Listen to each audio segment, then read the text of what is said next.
अस्सलामुअलैकुम सामीन। 10 ज़िलक़अदा और 19 मई हैं। ख़बर का उन्वान है हज कमेटी की करतूत। ये हमें एक वीडियो मौसूल हुई है।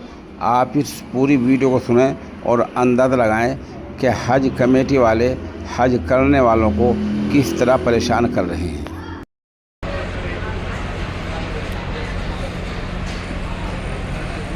अस्सलामुअलैकुम। ये हमारा सबसे पहले बनाइए।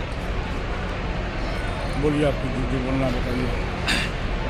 सुबह 6 बजे से सारे लोग बैठे हैं। बस नंबर 50 सुबह 6 बजे ही बुला लिया लोगों ने, और अब तक न कोई जिम्मेदारी लेने वाला है और न ही कोई अवेलेबिलिटी है।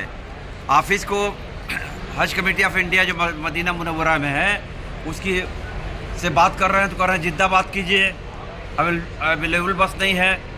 बकिया सारी बसेस चली गई, 67, 63, 64, 65 और 46, 47, 48।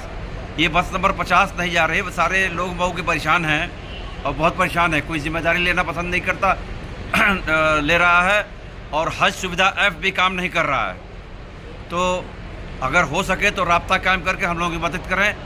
और होटल से बाहर बैठे हुए हैं, अगर होटल में और नहीं, अगर हम लोगों को रुकने में कोई परेशानी नहीं है, ये होटल दें। होटल में लावारिस फुटपाथ पर हम लोग बैठे हुए हैं।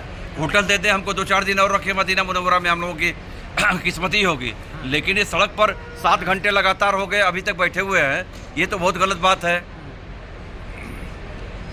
खाने वाने का भी इंतजाम करें। बात हुई है। आफाकी साहब से गुजारिश है कि वो कमेटी में अपना राब्ता कायम करें। यहाँ के लोग, मऊ के सारे लोग परेशान हैं, और अगर यही हज कमेटी का हाल रहा तो आगे न जाने क्या क्या होगा।